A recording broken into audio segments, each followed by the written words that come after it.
Welcome back to the FloGrappling Show, the worst show on the internet. We officially got our title back. We spent 1 week as the #1 show on all of the internet, and now we're back to being the worst show on the internet. A very coveted title that not a lot of people can say that they are. I think us and maybe Bird Up from Eric Andre have ever gotten the title of the worst show on the internet. But as always, I'm Trey Robinson. Over here, we got Joey Gilps, we got Uncle Reed, and then we got Slack Barrett over on the ones and twos over there. So what's going on, boys? How's everything going today? Living good. Another, solid weekend of grappling. Feeling good. How you feeling, Trey? Feeling pretty solid. Hanging in there, man. Yep. Talking about Manti Te'o and just kind of having a good time, but just chilling in the podcast studio. We got the fire going. It's Trey's birthday today. It is your birthday. Happy B-Day, Trey. Oh shit, ruined the podcast episode. That's but right. But it's Trey B-Day. It is my B-Day. Yep. Big 27. I'm officially over the hill. I'm old. If I show up at a college party, I will be mocked and ridiculed heavily at this point in time. So you feel like Unlike when you're 26 and it's super cool to show up at a college Absolutely. party. Exactly. Well, do you feel like your best jiu-jitsu is still ahead of you or behind you? Dude, honestly, I've been progressing at such a rapid rate. True. Just every single day whenever I step onto the mat, it's like, holy shit. I surprise myself. Like, I'll just come in and I'll be like, oh my God, when did I learn Joseph Chin's tripod passing? Like, how am I just perfectly executing this now? So I don't know what's going on with me. I seem to be in my absolute prime when it comes to jiu-jitsu and just progressing at a rapid rate. So it's kind of, I'm a little worried. So, I don't know. Still in front of you. Your best jiu-jitsu days. I am sneaking up on Masters though, dude. And if I get to Masters, you thought you would never be in Masters. Yeah, true. You know, Not true. The way this dude would talk to us back in the day, just 2 years you guys would ago. brag to me about your Masters achievements. And I was like, dude, Masters, bro? First of all, like, think about like just winning's winning, bro. True that. No offense to any Masters competitors out there. That's great. But these dudes would brag about it, and I'd be like, when did we ever cover Masters? Like, I never published a video about Masters pans. I don't know. But no, it's like this. As soon as you turn 29, you're like, okay, yeah, maybe actually I will go to Masters. Yeah, maybe it is cool actually to play Masters. Yeah. Like all when the you're time. 27, 28, you're like, never would I do Masters division. Yeah. Nah, I'm I'll doing still be in adult. there. Yeah, you know, I'm trying to get that gold medal. You know, me and Megaton, the only two dudes still True. doing adult. Did you see who Megaton fought this weekend? Kolabate. Kolabate. Are you kidding me? Yeah, they fought at the Megaton Sacramento smoke him? Open. I think Cole won this Cole time. won? Yeah, Alright. Cole won this time. Megaton's a Cole legend. might have edged this one out. Megaton is the #1 guy where it's just like obviously Lovato, Wagner, all these dudes, that's super impressive. And they're obviously like winning Andre. and competing at this insanely high level. But like, bro, Megaton just still going out. Dude has no reason to need to do the Sacramento Open except for the absolute love of the game. Yeah, like it's Megaton true. is kind of just an absolute legend to be like, oh, Sacramento Open? Oh, sick, dude. I'm in there. Let me go compete against Kolabate just because I love it that much. It's cool to see him too with his coral belt on the Yeah. side of the mat. Yeah, That's literally. sort of like, Badass. oh man. Yeah, that's so legendary. Like, no, and it's like, it really is just for the love of the game. Like, nobody loves jiu-jitsu quite like Megaton. He's on the mats training with his team out there in Phoenix all the time. And it was the Sacramento Open? Yeah, Sacramento that's Open. crazy. Yeah, crazy, right? He has fought every iteration of the World Championships since they started, except for one, which was the first year they made you have points. He did not have enough points, so They screwed him. They screwed him. They honestly, how do you not just grandfather in like Megaton at that point? I think he'll probably be at the next one too. Yeah, right? we saw Like, him, he's of course, just that dude. this year. We did see him this year. Yeah, he always shows up. Had a tough match with, I think it was Espen. Was that what it was? Carl Yeah, he Peggers, did. maybe Espen, somebody like that. Okay. I know it was either this recent year or the year before he fought Espen. Yeah, But yeah. I also, there was like an interview I saw Megaton did where he was basically like, yeah, eventually it's like, I'm going to be a major problem for the IBJJF because like I'll probably die on the mat. He's like, I'll just keep doing this until eventually I have a heart attack and I die. Like my body can't take it. And he's like all stoked on it and stuff. But like, I feel like that's like a cool thing to say, like I'm going to die on the mats one day. I would put my money on the fact that Megaton does die on That'd the be- mats. that'd make a lot of Like sense, just right? being honest. Yeah, Like, yeah. It'll be shocking if he doesn't Crazy. at Yeah. this point. Yeah, straight up. He's going to go to Jiu-Jitsu Valhalla, right? You got to For die. sure. You got to die in the thing to go to Valhalla, right? This dude's going Yeah. to Jiu-Jitsu Valhalla 100%. The legendary playwright Moliere. Yeah. Notoriously died on stage. Wow. He loved the theater so much. Always said that he was going to die on stage. And then he did it. And then he did. That's incredible. A lot Good of for people him. have compared Legendary Megaton to player. Moliere. Yeah. So this no, would I'm the only- first one to compare Megaton to Moliere. Damn. How do you guys think you're gonna die? Whew. That's an epic question. I don't know. Probably not doing jiu-jitsu, to be honest. Okay. Doing something else. Yeah. What about you? Oh, me? Oh, man, what a question. They say that, like, whatever, like, statistically has, like, gotten most of your family is what's most likely to get you. So I guess speaking statistically, I'm going to die in 9/11. Jeez. All right, nice. I'll probably, I don't know, the speed might kill me one day, Paul Walker style. But anyways, Yeah. that was a Well, heavy topic. they say that who was Hard left turn. who was telling us the other day that grip strength? John Turner was telling us that grip strength has a correlation to life expectancy. So pretty sure. I'm So gonna we're all good for a little while. Okay, not to keep this on the death topic, but what would be the most embarrassing jiu-jitsu move to die in? reverse close wrist guard. lock. Reverse close guard would be rough. If a dude put you out with reverse close guard and like a freak thing happened and you just like ended up not waking up, that would be tough. I think like this one makes a little sense because you're getting choked, but like buggy choke would be rough. Yeah. That would be a tough one. Like That'd be very embarrassing. I'd be real sad if like my boys had to be like, yeah, Trey actually like died in a buggy choke. Yeah, that'd be Renee just kind of Yeah. killed you in a buggy choke. Yeah. That'd be brutal. He's just like demonstrating a buggy choke on you. But you are right. Reverse close guard would be significantly worse. That would be bad. Yeah. But all right. So, anyways, I think on today's show, outside of Talk about Trey's birthday. yeah, we're going to Yeah, dive you in. really like have like some people have this with their birthday where they get a little macabre. Like this is where we kind of are with you, where it's just like it's your birthday and all you want to talk about is death. Yeah, for sure, dude. The only things that go hand in hand. Am I right? Just are. one day closer to the big day. So true. Yeah, All right. Jiu-jitsu though is, yeah, we're still training. We're out there. for sure. So I'm progressing at a rapid rate, and that's I've kind of what- slowed down, I guess. That's true. I'm getting worse. Reed has somewhat taken over as more of a grip guy as opposed to a jiu-jitsu guy. But today we're going to look a little bit at some jiu-jitsu stuff. We're going to talk about the updated gi rankings that old Joey Gilps has been pushing through, and then we're going to look at some AIGA matches, like just some select matches from this last season, because we got some more AIGA stuff coming up. But like first, let's go ahead and dive into these updated FloGrappling gi rankings. Obviously, you guys can find these on the site at FloGrappling.com. Just click the rankings tab, and then right here we have some of the updated gi rankings. Joe, go ahead and give us the rundown. Is this the pound for pound list right here, Slack? This is the pound for pound. Good. I'm glad we could get it up here on the board. Number one pound for pound gi athlete is Mika Galvao. I know what everybody's thinking. What does he pull when he grips? Looks like a 160. Yeah. Respectable number. From there, two-time world champ, three-time world champ now, Pato, Eric Muniz. He was kind of like a tough one to place after Worlds because he won the absolute, but he lost his weight class to his brother by knee bar. So that's why he's not in the number one spot. Real quick, could you slide it over to the right a little bit? I'd like to see what they previously were. Yeah. There they go. Perfect. Although these are all just like, because same. these have been updated since Worlds. Gotcha. One thing I did that I realized was wrong, you can see at the bottom of the list, I moved things around.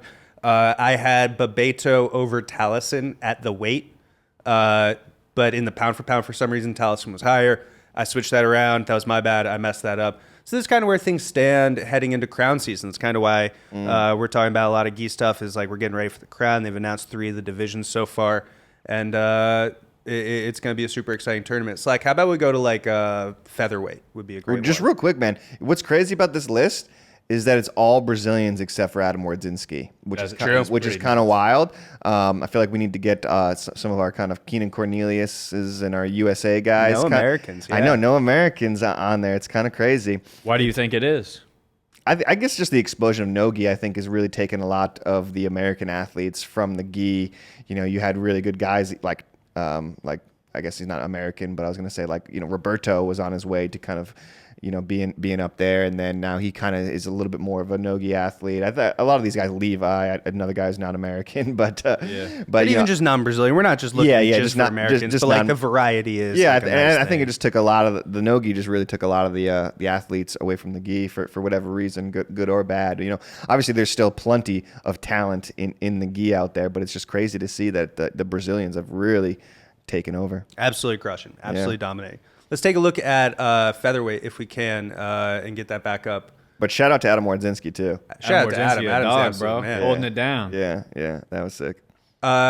This weight class, coming into like the World Championships, we said that this was definitely one of the toughest. If we get back up here on the board in the studio, I'd also really appreciate it. Number one is going to be Mayram, and he's been absolutely crushing it.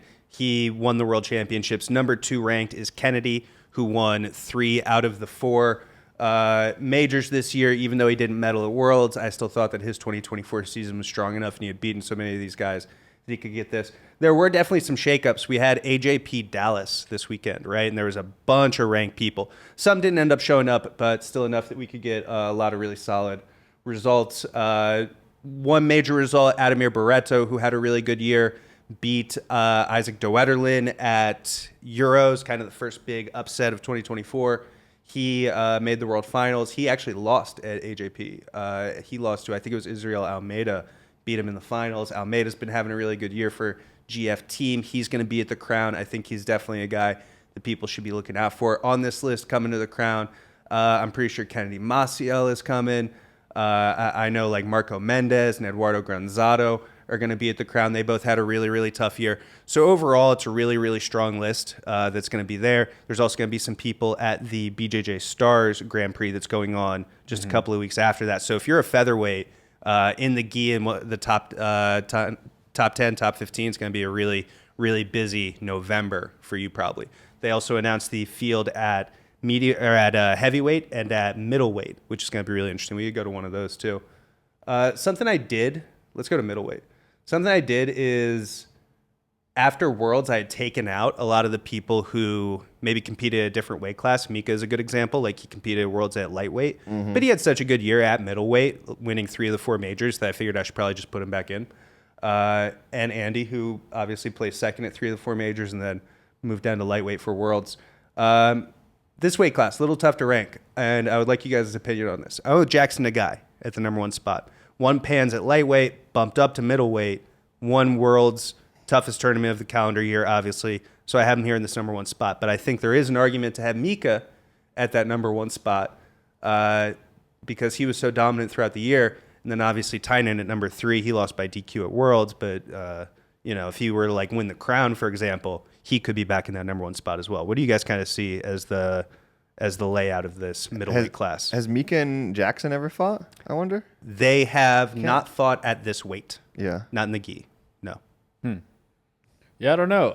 Obviously, Mika's number 1 pound for pound, right? He is. And he's number 1 lightweight. At lightweight, yeah. And So- number 2 here. I guess there's an aspect where it's like, if you're just randomly going to like, is Mika the number 1 middleweight? Probably. You know what I mean? Yes. But Jackson, the guy did win the division, so it's at Worlds, so it's kind of like, how do you not give the guy who won Worlds the number 1 spot? But there's just a dynamic where jiu-jitsu is a weird sport where like people can compete in so many different categories and be ranked in so many different ways on no gi, WNO rankings, gi, ADCC Open rankings. There's just like a million different ways to be ranked, kind of, in different spots that I feel like I would be fine with either, with even just like removing Mika almost and being like, nah, he's just ranked in the thing he ended up doing the world championship, or even just like, letting him be there. I don't know. What do you guys think? It's kind of, I feel like it's hard to just be like, Yeah, there's no like simple answer, right? yeah. It is ultimately like I just have to make a choice at one point. Yeah. There's no like 2 No, I plus think 2 is I think equal it looks good. I think I agree that you kind of got to give Jackson the number 1. He is the reigning world champion in the weight class, and hopefully you can see Jackson versus Mika in the future here. That's probably a pretty good match. That would be pretty cool. Any of these top 3 guys, Jackson, Mika, Tynan, I think all obviously make for a great match. I think we all look at Mika and Tynan as one of the biggest matches we can make in gi jiu-jitsu, right? That would be such an impactful, important match for the gi, 2 of the biggest stars. They fought once early on in black belt, Super right? I early think it's like one of the only losses Tynan had or had up. It was like at like EUG or something. Yeah, Emerald or UG. And it was only like a 5-minute match. It was very short. Yep. Close match, very obviously. close. Yeah. It is Yeah. interesting too because like, Mika's made a lot of noise about kind of sticking with no gi right now. So kind of to your point, Trey, it's like interesting how with these 2 sections of the sport, it's like how often will we see these people kind of drop out for a big stretch just to focus on no gi, For and how sure. does that kind of offer spaces for people to kind of move up in the rankings. In it being like an off ADCC year, 2025, right? I think that's when like you do see a bit of an explosion of gi talent and stuff like that. So this next year, I think will be a really badass gi year. I think so. Obviously, Euros is going to be here before we know it. Euros going back to Portugal this year. That's going to be pretty sick. I've never gotten to go into Lisbon for Euros. Oh yeah, I'm pretty it's a fun one. too. It's a fun Also one. excited. Reed, You're the only guy here who's gone to Lisbon for Euros. Man, I went like 4 years in a row to it too. It's nuts. You going to go to this one? 2016 to 2019 anyway. You're going to dust off the freaking... Might have to. Portugal is a lot of fun. You should come, man. Right? It does sound fun. And like there's something just Oh, like... you're uninvited. No. Why? I don't know. What did I do? I don't know. It just seemed like the right move. I'm kidding. No, just that kind of like that green room that they have it in all the time. But no, yeah, it's a great tournament for sure. European. If you go, are you going to make another week in Portugal? Might have to, right? Do the sequel? Might have to. Yeah. Kind of link back up with Adam Wardzinski too, because we did it with Adam. That would be short-haired Adam. Yeah. Short-haired, beard trim, and now we'll see. 5 years later. Shorter hair Reed too. Yep, shorter hair Guys both me. been through. Yeah.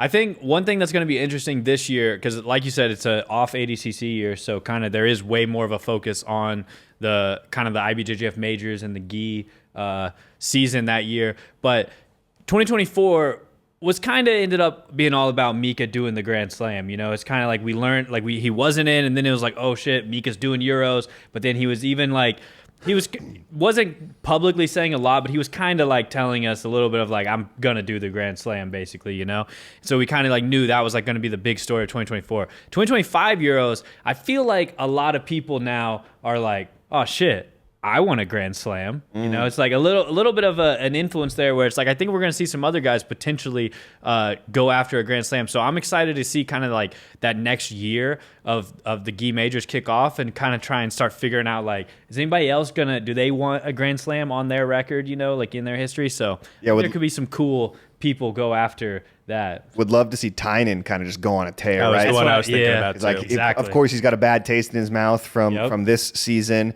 and so like exactly kind of like what Mika had, not exactly, but Mika also had a bad taste in his mouth. And Redemption arc. Yeah, redemption. 100%. So like Tynan can just go in and just kind of dedicate to just kill everybody in 2025. Obviously, for anyone who doesn't know, we're talking Tynan got DQ'd against Francisco Lowe at the 2024 IBJJF World Championship, and so definitely didn't play out the way he wanted. That was already his like kind of redemption after losing to Jansen in the finals. Yeah. Then gets DQ'd, and it was kind of like it was just a bummer, like a bummer of a situation. It was so sudden and Yeah. it was pretty early too, wasn't it? quarterfinals. I think it might have been. Yeah, it was the very early on.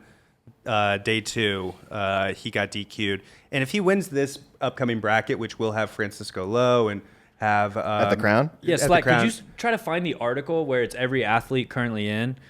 Sure, or you it should might be just be like the 8 ones that are in the middleweight as well. You should be able to go to the homepage and for then the click the Crown? headlines on the top right. Yeah. Yeah, it's Mauricio Oliveira, Andy Murasaki.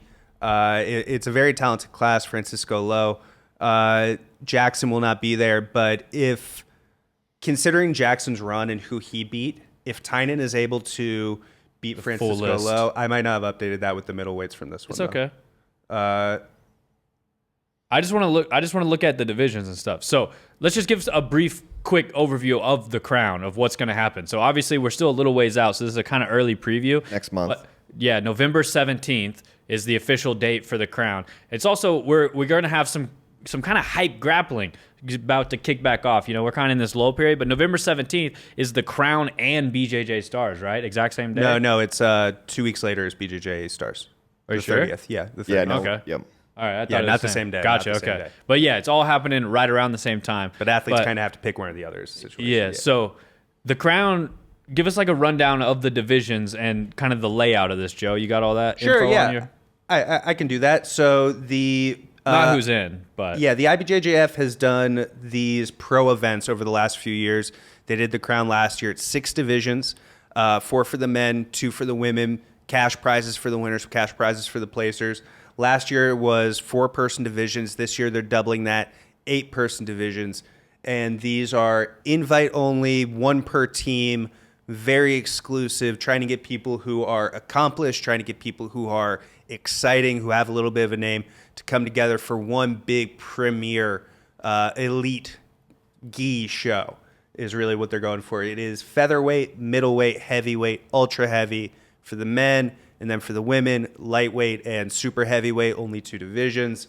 And it's, for the names they already have picked out, it's stacked with some of the best on earth, and then a lot of names coming forward. They're not doing it like one at a time like other events have done. They're announcing like the entire division together. And the one division we haven't talked about yet, heavyweight, is going to have 2 world champions, 2 reigning world champions, Gustavo Batista from medium heavy and Adam Wardzinski from heavyweight, who we just talked about. He's been having an incredible 2024. He could cap all that off with a title here at the Crown. Would really go a long way in terms of him and his 2024 and the year he's been having. So Adam's confirmed for the Crown? He is confirmed. For sure, yeah. Cool. Not to complicate Slack over there on the 1s and 2s, but if you could pull up their Instagram, we could click through and see. IBJJF. Who There's also, the I wrote an heavyweight article is, that has all the heavyweights and all the middleweights too, like just a separate breakout separate article. articles. Yeah. Oh, okay, gotcha. So we could click on those as well. Either one works. Either one's great. And Slack, pull up your Explore page. Let's see what the heck you've been looking at on Instagram. No, I'm kidding. It's all just Suzuki Jimneys. yeah, all the stuff that's pinned up here at the top. Yeah. They've announced the featherweights, they've announced the middleweights, they've announced the heavyweights. We are still waiting for 3 of the 6 divisions. You can take a look here. Big Adam, he's been having an incredible year. Obviously, I think is like that was a good get. Like, Yeah. just coming off the World Championship, Yeah. and also like 100%. I don't know. I think it's dope. Like, I think Adam's one of the dopest current champions. Absolutely. You know, it's like first For sure. male He has some of the sickest European champion. jiu-jitsu Yeah. going out there right Such now. a great story for him this year, too. The fact that he like just basically swept everybody and submitted everybody, like that's awesome. Yeah. You know, not even Mika did that, so it's like Adam's on a tear right now. 100%. Who else we got? Gustavo Batista. I was on a obviously. tear right now too. Dude, that's why, like, honestly, when I was clicking through this, like, my first time I was like, oh shit, okay, Adam Wardzinski, and then I, swipe, oh shit, Gustavo Batista. Oh, let me see Damn, this. now it's Gustavo Batista's category, to be honest. Like, This is a knee bar, I think. He's going for a knee bar. Yeah, this suck. is, I think he had one. switched to a straight ankle though. No, because that's Bahian's, not. Yeah, I thought he hit 2 straight ankles, but maybe I'm wrong. Okay, so yeah, that was a It slick. was kind of straight ankle-y. I have to take a look again. Orlando. Orlando coming with always super exciting. But yeah, Batista had one of the craziest, like, under the radar 100% submission at Worlds runs that I've ever seen. Yeah. Gustavo's been working at that for a long time too. And Orlando, man, he was in the game for a long time. We used to watch him all the time back in the day. Haven't seen too much of him, but I know he is coming back. I think this year he had a good showing. But Orlando always had a fun game and he was always like a gamer, fun dude to watch. Yeah, he's a real killer be killed kind Yeah, of guy. If you guys haven't yeah. had a chance to watch Orlando, definitely one of the most exciting, bigger guys in the game. Flies around, always going for the finish. Really, really awesome. I wonder guy who if he comes still to put lives on in the show. Hawaii. little Heater Zucchi. Heater Zucchi's obviously a beast. Former Leandro Lowe student, world medalist this year, had a great year. Also won the Brasileiros, is having a real breakout 2024. He's just kind of waiting for that moment to get over the hump. There's a couple of guys in this bracket I think are in that spot. And Hyder is definitely one who the Crown could be like his moment to finally like pick up one of these big wins and kind of put himself on another level. He looked awesome at Brasileiros. Mateus Rodriguez, also another dope dude, obviously training at AOJ. A guy we Mateus was just a victim of, it was Adam Wardzinski's day Yeah. at last Worlds, honestly. He ended up losing to Adam, but even Adam was surprised that he submitted him with a triangle. yeah, like Mateus, obviously, he was looking very good also, but yeah, that was just Adam's day. And He Mateus, won Pans as well this year. oh, did he really? Yeah, at medium heavy. Another guy we've watched for a long time. I remember watching Mateus as a blue belt. Him and Tynan closing out brackets. Paulo Paulo Merlin, Merlin. another world medalist. He's going to be the Gracie Baja rep in this weight class. He's another one of those guys like Hyder where it's like, man, just waiting for his moment to really break out and reach that next level, but has medaled at everything, has been right there with all the best guys, but just not quite gotten over the hump. Super, super tough guy. Was on the medal podium this year at Mundials. Definitely a guy that is going to be worth watching out for. Hey, real quick. Really yeah, undressing that guy. Yeah, I was about to say real quick, if you guys are in the gym and someone gets like a gnarly pants grip on you and you just got freaking full booty showing, do you guys stop the roll, pull I the will pants tap, back up, or you I keep will going? tap out.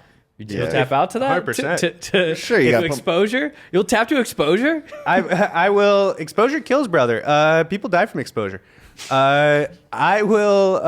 Yeah, absolutely. Like, get off of me. What about you, Reed? Yeah, no, I'll pull my pants back You'll up. stop? I remember talking Scoot to my butt along the mat like a dang dog. Yeah, I remember Keenan Cornelius versus Nicholas Marigali, like absolute quarterfinal or something like that, you know. And Marigali started pulling Keenan's pants off his, you know, body for a second, and Keenan kind of like stopped, you know, and tried pulling his pants back on. I think I asked him about it afterwards, and he's like, "Yeah, I much more care about like my own human decency rather than winning this match. Like, I don't want everybody to see my ass out there."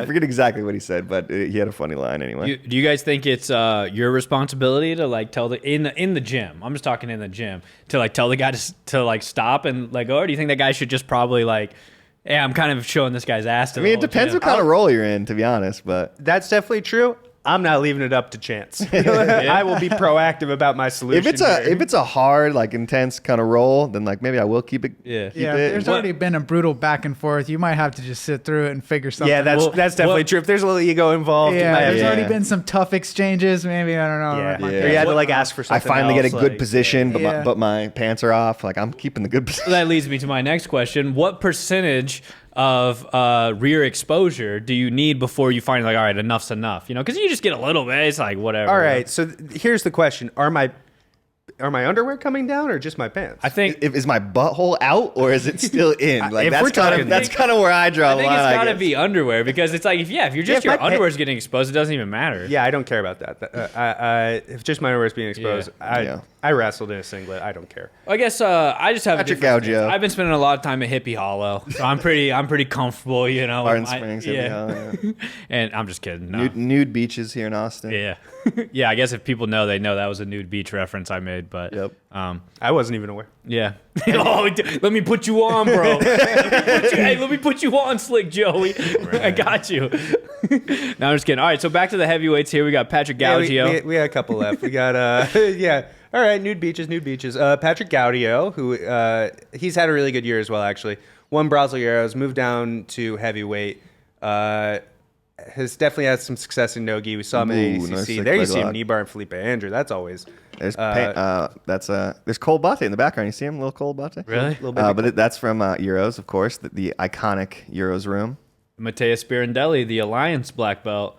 Shout out Travis Wright, just got his black belt from Mateus Spirandelli And has been training a ton Yeah. with Spirandelli. and Michael Lange. But It's pretty nuts. We have for anyone watching from home, we have a guy who trains at Paragon here, and at one point he was just like, yeah, I just want to shake things up. I think I'm gonna go travel somewhere and stay there for like a month. He work remote or whatever. And we're like, obviously you gotta go to Brazil. So he's asking all this stuff about Brazil, and he went and just like hasn't came back. Never left. He just came back to like put his stuff in storage and then flew back. Then he came back, took his stuff out of storage, sold it all, went back to Brazil, and ended up getting a black belt from Michael Lange. So he's been down there for like a year and a half. yeah, Plus. dude's just living the ultimate jiu-jitsu guy dream right now. Just go to Brazil and just never come back. But Wait, just before we get to the middleweights, heavyweights, who do you guys think pulls the biggest gripper? The Oh, biggest boy, grip great question. on Easy the heavyweight. easy answer. What is it? Gustavo Batista. Batista's gonna be. I was going gonna to say Reader. that was where my mind Strider. was. Heater. Yeah. He's a big boy for sure. I just think, yeah, dude, when you Ga- see Gaudio has a grip on him. I bet. I don't know how pressure correlates to grip strength, to be honest. Like, I don't know if there would be a correlation or not, but like Gustavo Batista has like the most impressive pressure, I feel That's like, out of true. all those guys. Like, so I don't know. It would just be hard for me not to just picture Gustavo Batista just like slowly Crushing. closing it more and more until it's just like the number just keeps rising. But I don't know. They probably all Actually, I was gonna say they probably all have strong grips, but I don't think that's true anymore. After like seeing all these videos of people doing it, I think our gripper league has the strongest grips in the entire world, and I think most of them will end up in the Little Grippies Club. No offense to them. I'll bring the grip thing. You guys. I know we're gonna have to find out. Yeah, I just found myself there for the first time. It's pretty rough. Yeah, You want to talk about it? I used to want to open up about it. but once we open this league up to everybody in the whole office, I don't know, it's getting a little diluted. If you ask. Whoa, dude, that's actually with so much drama in the LGC. Dang, dude, Slag didn't. He wanted it to be a private league, huh? I thought it was a private grippers league, but I was wrong. It's For all right. gripping, for gentlemen grippers. Yeah, well, it's just people come in. I'd never seen them before. Yeah, now who the hell That are is these true. people? We are just having people where it's like, hey, it's your very first day. They could have you might not be here come tomorrow. off of the street. I don't even know if they work here. Yeah, good point. Good point. Slag's mad at Matt K from Flow Hockey, a new content shooter editor for Flow Hockey who knocked him out of the leaderboard today. It's all fair. I haven't been putting the work in, so I can't expect to sit on the top 10. For people who might not be aware, we have one of they're those aware. grip test They know. strengthers, grip strength testers, and it's absolutely taken over Flow Sports. Yeah, dude, in no. a real way. It is, and yeah, we saw like they took one of them to the wrestling Who's Number One over the weekend. Most of these kids are in the damn little Grippies Club. Yeah, there was one guy who pulled a Sahakian. 194. 194. Yeah, I'm gonna try and call Tyler right now. We got to get a rundown on this. It's true. I mean, it was an unofficial grip, so It was an unofficial rip. Reed is worried that we're going to take away his official status as top ripper, which is still well and safe. yep. But Reed, even you have to appreciate it as a top ripper. 194 is a sick. That's a a- sick rip. That's a sick rip for But sure. most of these kids are pulling like 115s and stuff. you got to They- remember, they all are like They are 16, kids. 17 years old. Okay, you know? they're the haven't best got their man wrestlers in the strength, yeah. nation. They are the best wrestlers in the nation. Yeah, for sure. It's a ring. I don't have service in here or something. He's probably flying. Yeah, he is flying. All right. Well, next time we'll talk. There was a kid who pulled like a 194. That doesn't seem humanly possible. I guess he pulled the other hand 193. We definitely got to bring the grip to the crown. That'd be sick. 100%. Yeah. No, I plan on traveling with it basically everywhere we go from here on out. Tyler just called back. This is Yo, Tyler. This is This important. is content creator important time. Tyler. Tyler, you're live to tape on the FloGrappling show. We have a serious Okay, question to great. ask you. What are you Okay. doing? I'm on the plane right now, about to fly to Chicago. From Oh, Who's sweet. Number One? We need to hurry. He's on the plane. Okay, cool. Can you give us a rundown of the moment where that kid pulled a 194? Oh my gosh! So we're passing it around to all these kids, and they're getting real competitive. And I was nervous. I didn't know if the kids would be into it, if they would be nervous to show their scores to so many people online. But they were really into it. They were super competitive. And then this kid, the highest score at the time was 160. And we passed it to Nick Sahaki, and he's a heavyweight. And he just casually, it sounded like he was breaking the machine. We couldn't tell if it was his knuckles popping or the machine breaking, but just kind of casually ripped it 194 first try. It's And I incredible. think the thing maxes out at 198. So he could easily max it out if he give it a little more time and attention. Do you think that this is like a mark in the history of the Grippers League where we are transitioning from the Reed era, where we thought Reed was the only guy who could possibly touch that high of a score, to now the realization that Reed might not be the top ripper we thought he always was? Oh, dude, I forgot about the Reed era. It seems so long ago now. I guess you're right, huh? Yeah, you guys are doing me dirty out here. It wasn't even an official rip, Tyler. That is true. It's not an official rip, but That is true. Sounds But I like you have it just on got left video. on Reed. all right. Well, I hope you fly safely, and I look forward to hearing you tell the tale of this kid's glory when you get back to the office. Have fun in Chicago. All right. Thank you. Yeah, see Have you, a bro. good podcast. Bye. All right, cool. What's the world coming to, man? Yeah. Dang, Reed. That Got sucks, done man. dirty. Well, go look at the board and see whose name is still on the top of it. So Mine. everybody book your flight to Flow Sports Yeah. HQ. Find a way to get up here. Come up to the 16th floor. Take a look at our whiteboard. Should we start taking solicited rips from the podcast audience? Yeah, If actually, they wanna, yes. if they want to get into the Little Grippies Club or 100%. So how about this? All right. you guys, it's like $20 on Amazon, you know. So go steal your mom's credit card or something and buy this, assuming you're over 18 That really and still got live with you. your You really- parents. you really got yourself with go buy your mom's credit card. Because I just start picturing all these dudes who are like late 20s, early 30s listening to this podcast who like have access to their mom's credit card still. Fair enough. There's like jujitsu guy bums who are like Have their actually, own credit card, but they're like, well, he told me to go get my mom's. Use Amazon. I mean, once somebody has an account, you know. Yeah, if you submit a video of you pulling rips on one of those little handheld ripper things, you got to submit no cuts, no fancy footwork on the editing or anything, just one rip, We'll know. pull it, and then send it to us. You can send it to me. If you send it to FloGrappling, it might get lost. It's hard for us to see all the FloGrappling DMs that come in, so just send it probably to me, and I'll create an official leaderboard for the FloGrappling show. We'll get the FloGrappling show Grippers League going, and I'll rank all the viewers. We gotta get Becerra to lead the way here. 100%. And so we can, Becerra will kill it. OG mod of the FloGrappling podcast and stuff. Yeah. But we'll get a show going and we can keep it updated. I'll update everybody, and the current top ripper will play their video for everyone. How about that? So little fan And interaction. we'll talk about whatever they want, whatever the top ripper wants us to talk about. We'll talk about. If you pull something crazy, dude, we'll call you. We'll call you up and we'll get you talking on the show because honestly, we care more about grips than jiu-jitsu at this point. This is a Grippers podcast. Welcome back to the Flow Grippers show. Yeah. Grips. But let's run through this middleweights thing real quick. We don't have to spend as much time on each, but let's just kind of click through and see who's in. Obviously, Tynan Dalpra, he was the cover image there. The reigning crown champion is coming back for the second edition. So obviously it's going to be sick to have Tynan in. Andy Murasaki. We saw Andy go like toe-to-toe with Mika all year this year, you know. Only getting better. Getting better. Getting Like closer. Yeah. Three-weight world finalist, which is absolutely insane. Andy, one of the pound-for-pound top guys.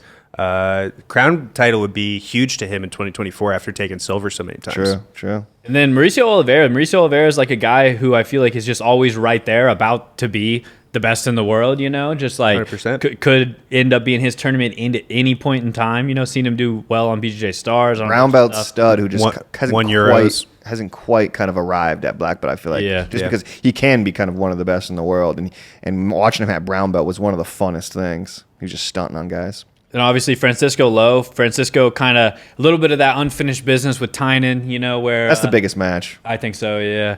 But Francisco Would you make also that first round? No. Just hope for it to happen, because man, Francisco, like, I love his style and he's so forward facing, but he does take losses too. Like he lost to Gabriel Galvao recently. You know, he's so many of these guys play such a close style, so they never lose. Francisco doesn't do that, so he does take losses. Yeah, it's very dynamic, very open. No, I think just still put him on the opposite side. Hope it hits in the finals or something like that. Just because Francisco is legit. Hibamar.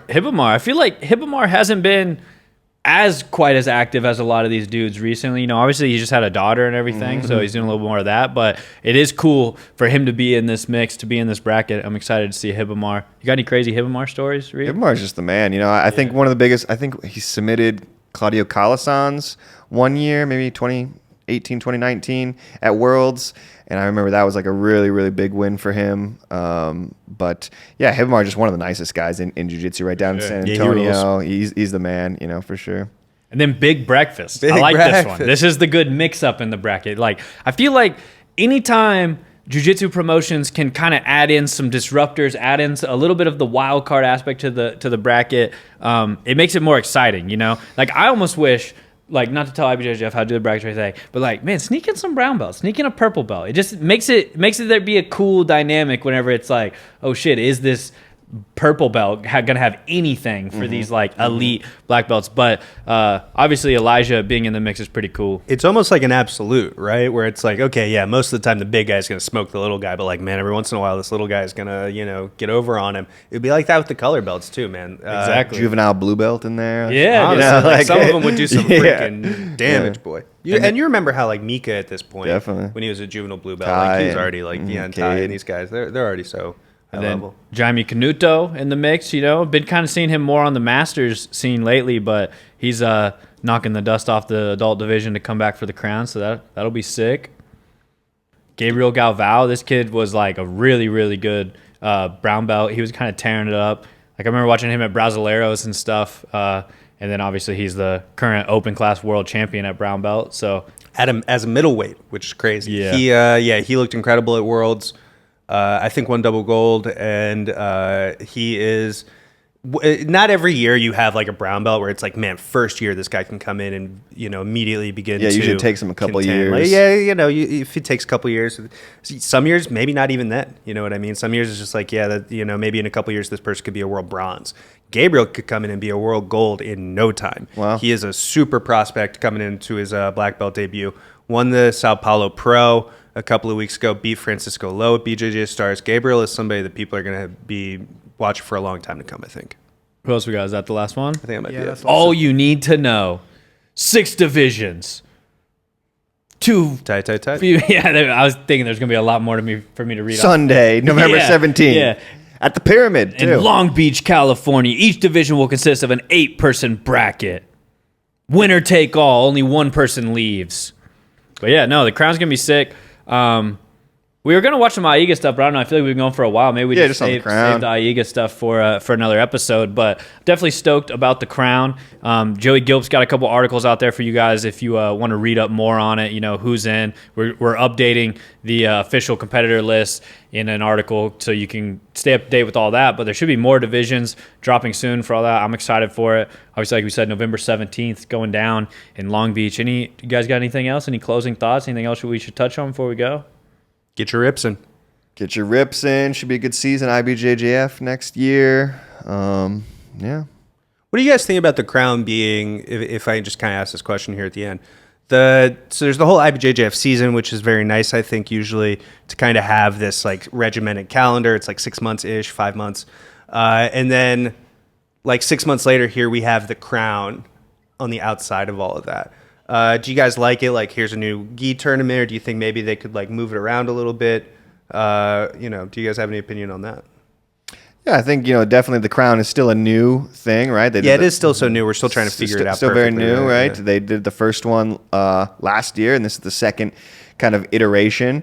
So I think we'll get a good sense kind of exactly how it fits into the schedule and stuff. But I just love the kind of like, just like the aesthetic of the crown and, guys doing this and that whole thing. Like, I think it definitely does kind of just like add an extra feather into these guys' cap. Like, like when Tynan won last year and stuff like that. Like, and like you were saying, if like Adam Wodzinski or something like that is able to kind of like add this crown to his incredible year, it almost is like an extra Grand Slam type of thing here that just kind of makes it for these guys to kind of like really solidify their 2024, whatever the year is. Like I had an incredible year. Like Mika had this big year. Adam can now kind of say the same thing. So I like it.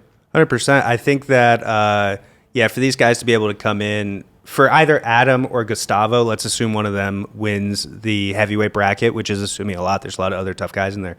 But if one of them wins and potentially like beats another world champion, they're going to look back at 2024 like, man, I was on fire. I was on top of everything. Mm-hmm. I won worlds. I won, all these other tournaments. And then I came in, I won the crown, beat another world champion. And then if somebody like Heater wins, then that's just like, man, I beat the world champion, whatever it is. So it's like there's just a lot of opportunity for some big flexes going down. Certainly. 100%. All right. Well, Slack, close us out with what's the dopest shit you're working on right now in your game? In We're my training game, at Fight Factory, right? With the Tackett Bros? Yeah, I've been Fight training at Fight Factory, Factory. A lot of good segment. no-gi training. Let's see, what am I working on right now? I went to my first judo class there on Friday. Oh, that's now we're super talking cool. business. Yeah, so shouts out to the Friday afternoon judo sesh. Really working on my basic foot sweeps. Using the gi too, like working on my grips. I've been training a lot of no gi for the last couple of years, so really fun to like get back into practicing all the grips and stuff, and just the timing. Like they were teaching us just like we were children, basically. It's just like doing the skip drill where you sort of do 1 step, 2 step, and then you bring the foot in and sweep. And I love just practicing really lightly, really loosely, because you see people do it at the highest level and it looks like magic. But once you start to kind of feel it out a little bit, you'd be like, oh, I could probably hit this somewhere in training. Once you get the timing down. Foot sure. sweeps are one of those things too. There's this one little white belt at Paragon who, man, I just foot sweep him every single time I roll with him. I like the kid. He's a good kid. He works really hard. But just every time I go with the kid, I can't help but foot sweep him 100 times. I saw, so Corey had his last day with FloGrappling, sadly, so you guys might not be seeing Corey, him yeah, on the rest in podcast. peace. Rest in peace, Corey. Yeah, but Corey's taken over the head instructor role at Paragon, actually. So he kind of like just a sick opportunity. No one loves jiu-jitsu more than Corey, if I'm being honest. And no one loves kind of like the technical side, deep diving into technique and all of that than Corey. So it's kind of a great opportunity for him to get to lead the instruction there and everything. But he kind of dropped his last fix my game before he went with Sentiri. And I saw someone dropped a comment on it and they were like, bro, this dude's a foot sweep magnet. I've never seen anyone get foot swept as much as Corey on his fix my games. I don't know what it is. No, that's true. I don't know what He it is, gets but foot like, swept all the time. he doesn't get foot swept like that in training as much. But obviously, it's like you go with elite world class guys, and for one, they can pretty much do whatever they want to kind of anybody on a hobbyist level. But two, it's just for some reason Corey did get foot sweep like almost every fix my game he shot. We should put together a compilation for next that might podcast. be a good, Foot sweep, Corey getting foot swept. yeah, just some like sad, like going away music. Yeah, just kind of some of the best moments of Corey's fix my game career. Yeah. But yeah, no, that's cool to hear. Slack foot sweeps are obviously dope. Who's leading like the judo stuff over there? See, you put me on the spot, and I'm forgetting the professor's name. But they just started it, and there's. I actually might come check it out. There's I want to do some judo. shoot, I forget his name right now. I just met him last week, but he was an Olympic judoka for like years. He's from Cuba, and he's been training judo since he was 7 years old. That's Wow. awesome. He got into jiu-jitsu in his late 30s, I think he said, and got a black belt. But he's like a tried and true judo Wow. guy, and that's what was really cool is like we weren't just like, okay, here's how you drill a thing. Like he was really like starting from square one, talking about how, jiu-jitsu guys are often taught to fight grips, and that he's kind of showing us the judo side of it of like, this is really how you should fight grips. This is how you should hold a collar grip. Most jiu-jitsu guys, do a fist like this and they kind of curl in, but really you should have he said, your fingers go this far in and then you keep your thumb up so that you can easily remove the kimono. So you can like move and all these like great little gems.